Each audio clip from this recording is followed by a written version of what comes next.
একজন চাওয়ালা যদি দেশের প্রধানমন্ত্রী হতে পারে তাহলে আমি কেন পারবো না? একটা ছেলে যে জঞ্জাল সাফ করার কাজ করত আর সে যদি বিশ্বের অন্যতম ক্রিকেটার হয়ে দেখাতে পারে তাহলে আমি কেন পারবো না?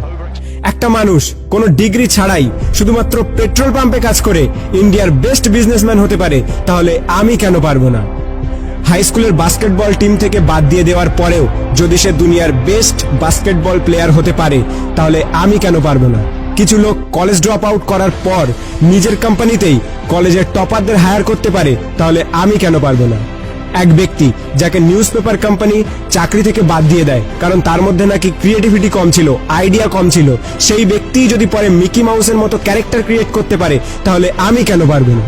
একটা মানুষ যার গার্লফ্রেন্ড তার সাথে ব্রেকআপ করে নেয় এবং তাকে সমস্ত সোশ্যাল সাইট থেকে ব্লক করে দেয়, কিন্তু সেই ব্যক্তি পরে দুনিয়ার সব থেকে বড় সোশ্যাল নেটওয়ার্কিং সাইট ফেসবুক বানিয়ে দিতে পারে তাহলে আমি কেন পারবো না?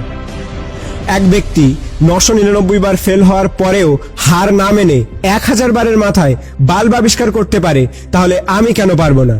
দুবার বিজনেসে ফেল হওয়ার পরে ডিপ্রেশনে গিয়ে পরপর 8 বার ইলেকশনে হেরে গিয়ে 9 বারের মাথায় আমেরিকার প্রেসিডেন্ট হতে পারে তাহলে আমি কেন পারবো না? এক ব্যক্তি যাকে নিজের কোম্পানি থেকে তাড়িয়ে দেওয়ার পরেও যদি অ্যাপেলের মতো কোম্পানি গড়ে তুলতে পারে তাহলে আমি কেন পারবো না?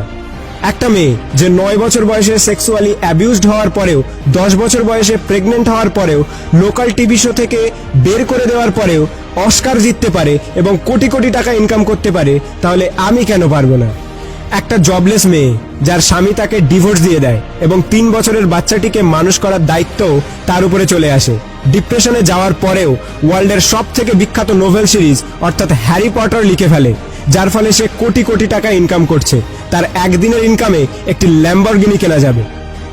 এক ব্যক্তি যার পুরো বডি প্যারালাইজড, চলাফেরা তো দূরের কথা, নিজের আঙুল পর্যন্ত নাড়াতে পারে না, সে যদি ওয়ার্ল্ডের one of the best scientist হতে পারে তাহলে আমি কেন পারবো না?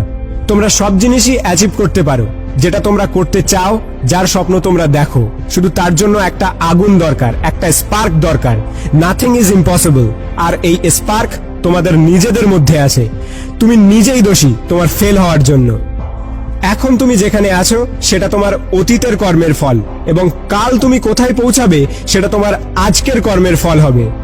আমার তরফ থেকে সবাইকে অল দ্য বেস্ট। যদি ভিডিওটি ভালো লাগে তাহলে লাইক করো, শেয়ার করো, আর তোমার মতামত কমেন্ট করে জানাও। আর যদি প্রথমবার আমার ভয়েস শুনে থাকো তাহলে প্লিজ চ্যানেলটিকে সাবস্ক্রাইব করো আর পজিটিভিটি দিয়ে নিজেকে ঘিরে রাখো। Please watch 2.0 signing off.